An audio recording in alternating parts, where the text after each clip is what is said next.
Nama saya Angelika Magdalena dari kelas 11 MIPA 2, absen nomor 6. Di video kali ini saya akan membahas materi asam dan basa. Ada 3 teori asam basa yang akan saya sampaikan. Untuk yang pertama, yaitu teori Arrhenius, yaitu dasar teorinya ialah pengionan dalam air dikatakan asam jika melepaskan ion H+. Contohnya adalah HCl, H2SO4, H2CO3, H3PO4. Dikatakan basa jika melepaskan ion OH-. Contohnya NaOH, KOH, BaOH2, dan CaOH2. Kemudian yang kedua ada teori Browns-Lowry. Dasar teorinya adalah pertukaran proton H+. Dikatakan asam jika sebagai donor proton H+, dan basa jika sebagai akseptor proton. Contohnya ialah H2O atau asam sama dengan donor proton berubah menjadi OH- disebut sebagai basa konjugasi. Kemudian NH3 atau basa sama dengan akseptor proton berubah menjadi NH plus min 4 disebut sebagai asam konjugasi. Teori yang ketiga yaitu ada teori Lewis. Dasarnya adalah pemakaian pasangan elektron bebas.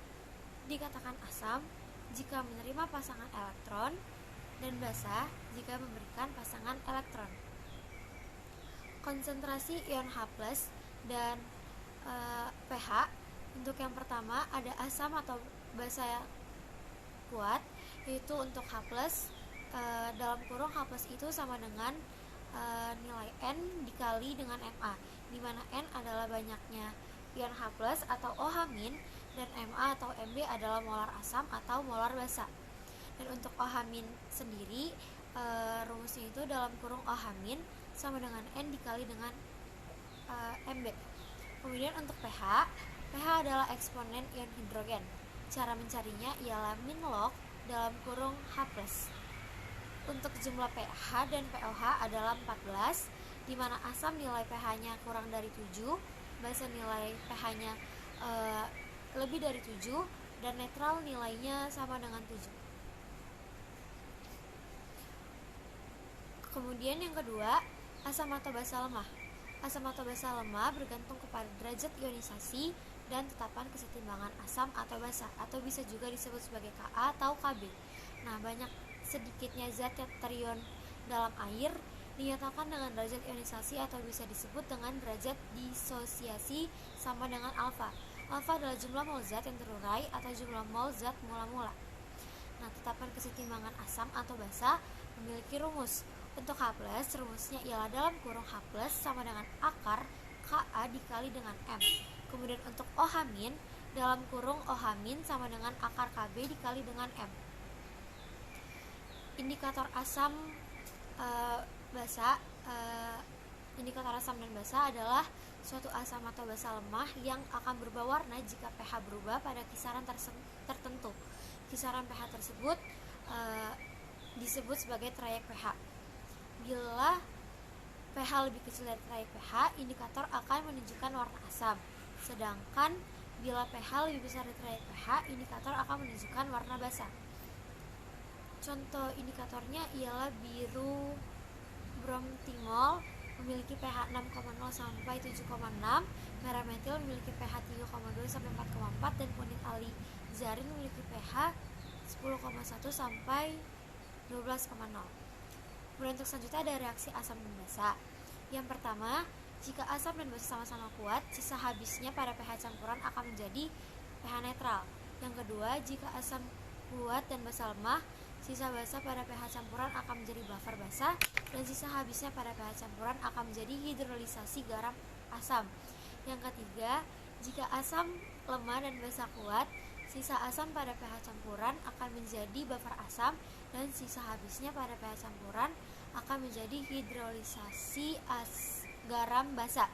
Yang terakhir, jika asam dan basa sama-sama lemah, sisa asam atau basa pada pH campuran akan menjadi buffer basa atau asam, dan sisa habisnya pada pH campuran akan menjadi hidrolisasi garam total.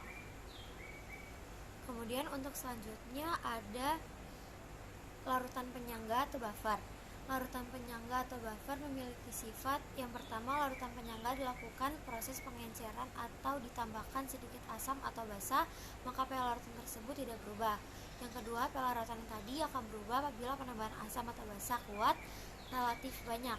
Yang ketiga, daya penambahan larutan penyangga bergantung pada jumlah mol asam lemah dan basa konjugasi atau mol basa lemah dengan asam konjugasi.